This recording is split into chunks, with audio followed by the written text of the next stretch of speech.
Hello, and welcome to one of the coldest and most depressing stories of the 19th century, a story involving lead poisoning, a desk, the White House, Queen Victoria, shipwreck, quite terrifying frozen corpses.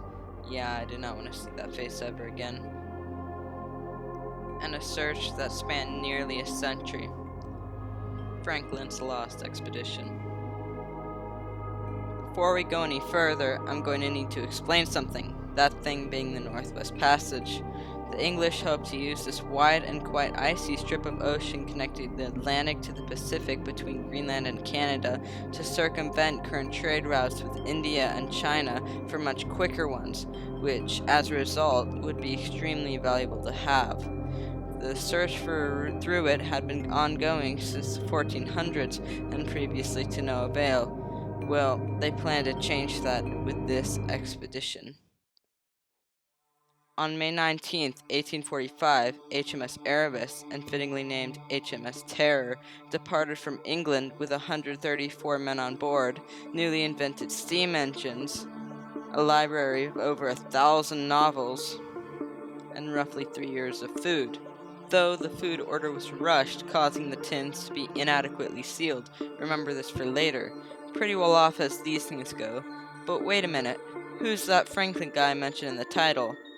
That guy is Rear Admiral Sir John Franklin, Knight, British Royal Navy officer, explorer of the Arctic, Lieutenant Governor of Tasmania, and commander of our expedition. With that many letters behind a name, you know he definitely did not waste his life. Anyways, at age 59, he was seen unfit for the expedition, but when the first choice for a replacement turned the invitation down, he was given command. However, it wasn't just his age that discouraged his selection. He had previously led an expedition into the Arctic that had ultimately concluded in disaster because of his tendency to rush into situations unprepared. This greatly decreased his political popularity, and because of it, he was completely relying on the success of this expedition to restore his name, keep his tendency in mind for later. After its departure, the expedition spent several days at Stormness on the Orkney Islands, picking up fresh supplies and other goods for the long journey ahead. And on July 4th, 1845, after a rough Atlantic crossing, they docked at Greenland to gather food and discharge 5 crew members due to illness. On July 29th or 31st, 1845, HMS Erebus and Terror were spotted in Baffin Bay by whaling ships. This marks the last time the ships and their crews were seen alive by Europeans. The local Inuit, however, is a different story, but we'll get to that later. The expedition sailed west, north of Baffin Island and south of Devon Island, where winter set in and the sea froze solid. 3 crew members died of TB, tuberculosis, and are buried near Beechy Island, bringing their numbers down to 126. Here are the graves now, perfectly preserved. Extreme cold tends to do that to organic matter. Speaking of which, God, that guy's not aged well. Now, while the TB did actually kill them, the autopsy shows high lead content, so they had lead poisoning, which weakens them. Remember those badly sealed tins we were talking about? Yeah, this all ties together. Winter turned to spring, and the ship sailed 600 kilometers south into Peel Sound during the brief summer before getting trapped in the ice yet again that November. At this point, they were only 250 kilometers from where they should be charting, as that's the unexplored area. The ships were frozen and surrounded in the ice northwest of King William's Island. Some men began to worry. Franklin, however, was not deterred and insisted on proceeding. That choice doomed the expedition. When summer came, the ice did not melt and the ships could not move on, leaving them stranded as more and more crew began dying of TB and pneumonia. To make things worse, on June 11th, 1847, Sir John Franklin himself dies. The crew left behind by Franklin again winters aboard their ships as we enter 1848. Come April, things were becoming wildly desperate. The expedition had been stuck off King William's Island for more than a year and a half. During this time, HMS Erebus and Terror had moved only 31 miles, drifting with the ice. Fearing they would never escape, the crew collectively abandoned the fleet, attempting to trek hundreds of miles to the nearest outpost in the area, belonging to the Hudson Bay Company. By now, there were only 106 men left alive, who traveled south along the coast, repurposing the fleet's lifeboats for sledges and bringing all they could hold. Okay, so until this point, we've had a relatively unbroken narrative about what's been going on here, mostly thanks to Franklin himself, who, like other Arctic explorers, would leave detailed accounts of their state on paper placed in small stone cairns for anyone to see. However, survivors were really more focused on surviving now and not necessarily writing down their whereabouts. To be fair, they were in a pretty desperate situation. But that is why from this point on we have only archaeological evidence, later expeditions, and even oral history from Inuit tribes to piece together the story.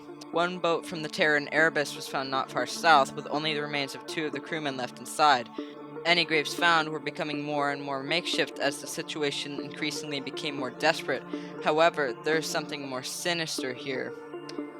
On some of the skeletons found in the later graves, there seems to be numerous scratching and chopping marks, of which are usually indications of someone chopping up the body to try and separate meat for consumption. Okay, so I'm not going to say they were wrong to do this, and actually I kind of support that decision in this extreme scenario. However, the Victorian Society, the one they left behind, would not approve. They were portrayed as heroes, and hearing those reports of cannibalism from the Inuit people the English contacted later thoroughly clashed with that sentiment. The pattern of 1 or 2 bodies continues as the men continue to travel south of King William's Island and even to the mainland. Gradually, the remaining survivors were being killed by pneumonia, hypothermia, scurvy, exposure, and starvation, as well as lead poisoning. They seemed to keep together until later, when they split up into 2 or 3 groups, and there are no records of 1849. However, there are numerous encounters with the Inuit people in the few years to come. One quite morbid one goes as follows. The Inuit man invited some of the white men in, and the Inuit women tried to give them seal meat that's cooked already and give them water. They drank it, and the Inuit tried to give them seal meat again. They took a bite, a few of them swallowed, some of them wouldn't swallow. They spit it out. That night, the Inuit built an igloo for those white people. They went to sleep. The Inuits decided that night to leave. They got all their belongings and took off. But a few of the Inuit, they must have left a few things behind because they were in such a hurry. 2 or 3 around decided to go back to their camp a few months later or so, later in that winter anyway, to gather up their belongings, and saw about 4 dead bodies in that igloo. The seal meat was never touched, but of those others, 2 of those men, they were partially eaten. But those 2 others had not been eaten.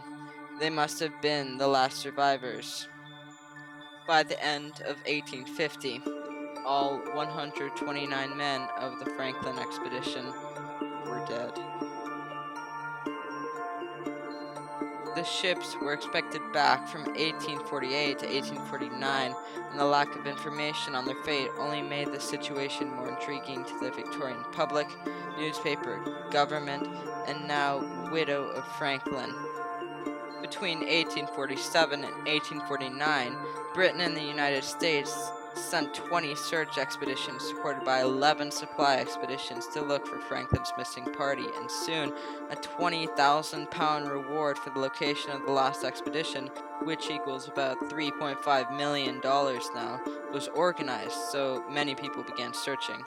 In 1850, while the last survivors were clinging to life south of King William's Island, an expedition of 13 ships arrived at Beechey Island and found many remnants from the trip, as well as the graves and stone cairns with Franklin's messages. From 1852 to 1854, an official search for Franklin's expedition commenced, consisting of HMS Pioneer, HMS Assistance, HMS Intrepid, and HMS Resolute. Unfortunately, like the Terror and Erebus, the 4 ships got stuck permanently in pack ice. However, HMS Resolute was recovered in 1855 by an American whaling ship. It was returned to England in 1856, and this is where Queen Victoria takes part. Her Majesty visited the vessel, and the American whalers who legally owned it gave it back as a symbol of friendship between nations who had been at war less than a century earlier. In 1879, when HMS Resolute was decommissioned and scrapped, Queen Victoria ordered a repurposing of the timbers in the making of a desk. She then had it gifted to President Ruthfield B. Hayes. Today, the Resolute desk stands in pride of place in the Oval Office of the White House. Yeah, it's the one that's been used by him, and more recently, him. Moving on. But yeah, it's the one with the inscriptions and where the president does his paperwork. I love historical curiosities like this, and I just find them fascinating. Now, back to the search for Franklin. Around 1854 to 1855, overland expeditions made it to King William's Island and neighboring areas, where they found artifacts like silver cutlery and nautical equipment that proved people had been there. Soon they met with the local Inuit who told them of their encounters with the strange white men. However, the public and government grew tired of the search, and in 1854 wrote off all 129 crew as ceased in service. Slowly, over half a century, progress was being made as several explorations began uncovering more and more of what had happened. More and more bodies and equipment were being found, with some corpses even being shipped home for reburial. The pieces were starting to fall into place as archaeological expeditions from the 1980s on gathered data and subsequently finalized the story. Bringing us to today's coronavirus-filled havoc. So in September 2014, Erebus was found, spectacularly well preserved, and more recently, on the 12th of September 2016, the Terror was discovered, completing the puzzle and finalizing the story's conclusion. So yeah, that's the story of Franklin's lost expedition with Terror and Erebus. I really hope you learned and found the story intriguing. I know I did. One quick interesting fact I forgot to mention is that Erebus means darkness in Latin, and the gates of hell in another definition. With ships named Darkness and Terror, what did you expect? The story's horrifics metaphorically bring terror even to the gates of hell. Just a quick bit of Greek culture. Thank you everyone for listening, and have a great summer break.